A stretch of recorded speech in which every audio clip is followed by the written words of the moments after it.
This video is going to get extremely nerdy. I've said in my video before that Top Dasher prioritizes sending more orders towards a Top Dasher, as well as prioritizing orders with a higher subtotal towards Top Dashers, which is slightly off. If we read the fine print, it says they claim to give you more orders when things are slower. So keep that in mind later into the video. I went out with my account being a Top Dasher and my girlfriend's account not being a Top Dasher with an acceptance rate of maybe 18%, and I sat in a parking lot writing down every single offer given to each phone for 3 hours for science. I was absolutely determined to figure out if the claims of Top Dasher are true, because if so, then why the hell isn't everybody using it? But if it's not true, then what exactly is different, or is it even worth it? And I'm happy to tell you, I've got answers. I started at 4 p.m., which is right before dinner really takes off, and I ended at 7 p.m. That way we can catch a little bit of slow time as well as the extremely busy time. And there's a lot to go over, so I might as well just start somewhere. And if you see me looking over here, it's because I have all the numbers, so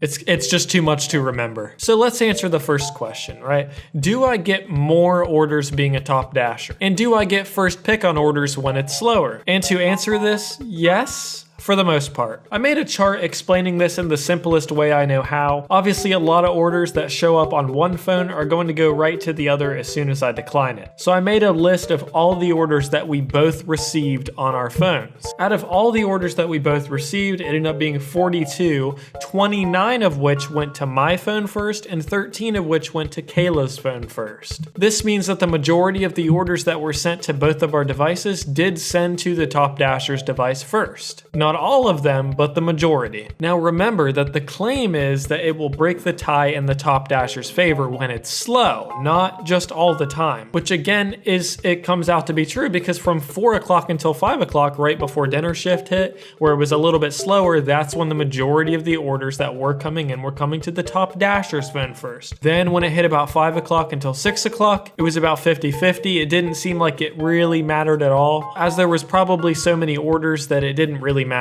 But then when it slowed down a little bit from 6 to 7, not a lot, but it slowed down a little bit, it again started to send more of the orders to my phone first. So what this means is if you're in a market that's slower, or you consistently have slow dinner shifts, slow lunch shifts, or just in general, you're kind of waiting 10 to 20 minutes sometimes in between each order, that honestly seems like Top Dasher could really benefit you. But in the same aspect, if you're in an area that's really busy and you can consistently cherry pick, it doesn't really seem like it would matter. During the busy times, which my busy times for some people might just be all the time, it made absolutely no difference. It really made no difference at all. And if you're curious, by the way, out of all the orders that we both received, the average payout was $7.27 per order and 4.94 miles per order, which isn't really that bad. There were a lot of gyms out today, and I could have made bank if I wasn't doing this for science. So you have to drop a like on the video. Come on.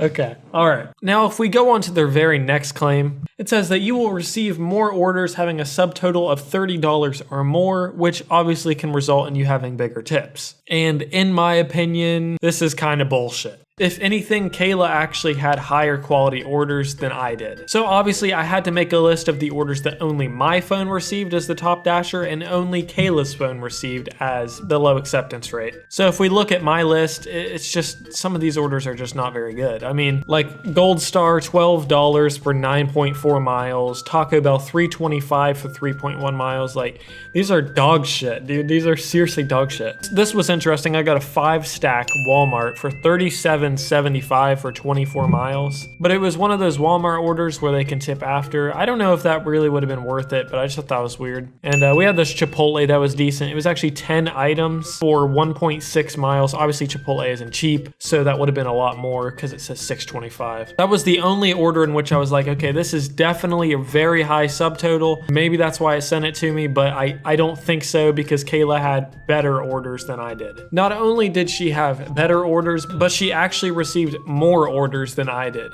Now, granted, only 2 more, but the orders that she did get were just so much better. Like, we got China Garden right here, not a cheap place. This place is not cheap. $6.25, 3.2 miles. Now, obviously, I can't tell you if there's hidden tips. I would have to have taken every single one of these orders, so I can only go by the offer screen, but I can guarantee you that almost more than half of the orders that she received have the potential to be more. Like $6.25, 3 miles, 7 items, that's obviously likely going to be more. Walmart, $10 for 4.4 miles, that very well could be more.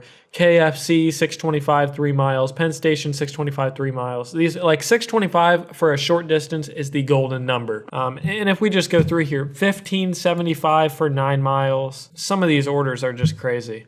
So these are orders that her phone received that I declined on her phone, and they never sent to mine. So if we just compare mine to hers, like hers are just way better. Obviously we can't see the subtotals, but I didn't notice any offers that are like standing out like, wow, that's a lot of food, that's a lot of items, or that's very high pay on the Top Dasher phone. So I really don't think it makes that big of a difference. And if so, it's marginal. It's extremely marginal. To top this all off, how much did it cost me to become a Top Dasher? And when I say how much it cost me, it took me 2 days straight to get Top Dasher. I had a 30% acceptance rate. I had to accept 51 orders in a row over 2 days. You guys saw those videos. So how much money did I lose out on to become a Top Dasher? Let's be generous and assume on average with DoorDash, I make $18 an hour, which is probably pretty fair, and my dollar per mile usually sits around $1.30 per mile. Now with this in mind, I took 51 orders in a row over those 2 days, and I made $312 over 23 hours.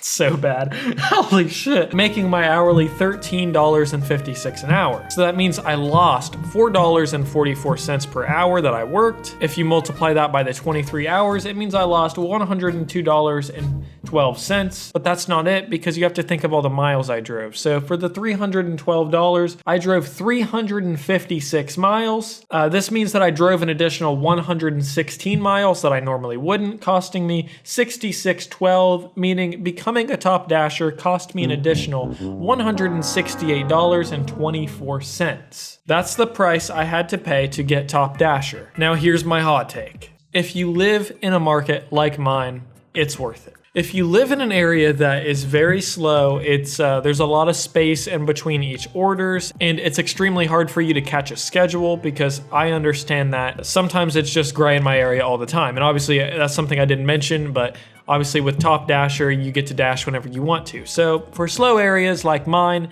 it's actually really nice. It actually works out for my schedule, because obviously I do DoorDash, I run this YouTube channel, and I have my own goals on the side. So I like to have a flexible schedule, and that's something that I can't do without Top Dasher. So honestly, I probably will go for it again. Let's look at the bigger picture, like the absolute bigger picture.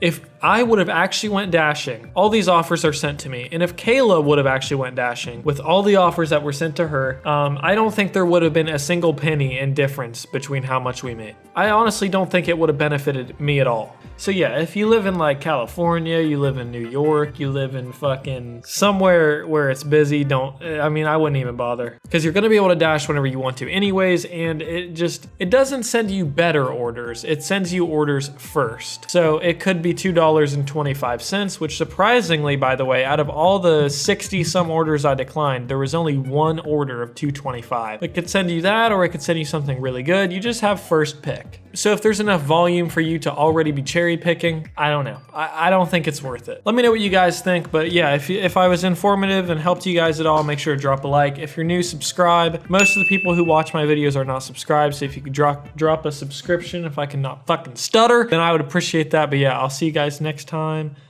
Dash on.